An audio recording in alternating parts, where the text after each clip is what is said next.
if you struggle with charging high ticket for your offers, you need to watch this video. First and foremost, I'm trying to hide from the sun, so I'm sorry if it's distracting. But secondly, if you are struggling with looking at your value for your offers, for your services, and charging high ticket, this has to do with the feelings that we're not worthy of receiving support. Let's break this down a little bit and look at how it feels when we're working at a job. We don't really feel bad about collecting our paycheck, right? We probably feel like I deserve way more than this, right? That's why many of us went into entrepreneurship. But when we're getting paid from a business, it's like we're being paid from an entity, right? It's just this almost like faceless entity that's like, okay, this is writing me my check and I'm going to take this check and I'm going to, put it in my bank and I'll spend the money, right? When we are working with clients and we are selling a service or providing a service, that is a one-to-one exchange from us directly to that other person. So there is a very different expectation on the quality, on the exchange. And so that right there is a massive mindset shift where we have to shift from, gosh, I felt like I deserved to be paid way more than $50,000 a year for this job that I was doing. Now I'm able to provide even better quality, but yet I'm struggling to make even that because I'm not feeling right about asking an individual to pay me what I should be paid for this project or for this website or for this service, etc. Okay, so this is like big mindset shift we have to make here. So being aware of that is one thing, huge thing to really focus on. The other aspect of this, if we have been made to feel as children by a parent or guardian that we are not worthy of love and support, it is going to make it very challenging for us to accept that support from our client. It's going to make us feel very guilty to ask for XYZ in exchange for our services. Even if we know it's market value, even if we know it's competitively priced, even if we know the value that's in that service or product, we are still going to struggle to receive that payment because it's going to feel out of integrity in our body. We're going to feel bad about it because we were made to feel by the people or person that should have given us unconditional love and support that we weren't worthy of love and support, that we were a burden, that we didn't have value, that we weren't enough, that we weren't good enough, that it was wrong for us to be highlighted in any way. You may have grown up with a mother who was jealous of you. And so when someone would give you attention or praise you, they would demean you or put you down. Maybe you grew up with a parent or guardian that anytime you made a mistake, they would emotionally abandon you and withdraw.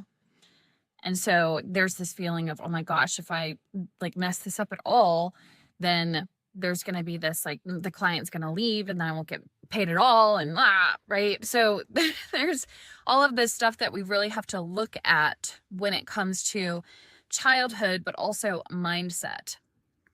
This is why when I work with my clients, we look at this from a holistic perspective, because a lot of times clients will come in and they're like, well, I want to put together a program, right? And that's great. This is my jam. Let's make a program. But if we're struggling with this mindset of it's not okay for me to be seen as something of value, so I don't feel comfortable showing up in my power and creating a following or an audience, we don't really have much of a business there, right? Because if we don't have an audience to sell our services to, we don't there's really nothing there, right? We could have this amazing offer, but if we've felt in our body that it's wrong to highlight our expertise, to show up in our power, to show up in what we are, who we are, how we offer value, we won't do that. It will feel so foreign, so wrong to us that we won't be able to. This happens a lot when I start working with clients. This is the biggest hurdle, is this fear of showing up. And then we'll create scenarios in our life, right? Where it's like, oh, well, when this settles down, I'll start showing up then. Or, well, I'm waiting for someone to discover me and then they can give me a book deal or something. And then I'll start showing up and making content when they've approved of me and said that I'm worthy to do so. Have you fallen into any of these where it's like, that you need to start showing up, that you need to start talking about your expertise, what you know, what you do, how you can help people, but yet any excuse will do to not, right? Because there's this part of you that feels like it's wrong. That's the key. That's really what's going on. There's a part of you that feels like it's wrong. And so we won't, because we're ethical. We're good people, and we don't want to show up if we feel like it's wrong to do so, right? Like that doesn't feel good in our body. So there's the invitation to take some time and go back and kind of look at this and say, okay, where did I start feeling like it's wrong for me to show up in my power, that I don't deserve support? Okay, find those beginnings of this energy and go back and work with that version of yourself. Go love on her. Go tell her how special she is, how valuable she is.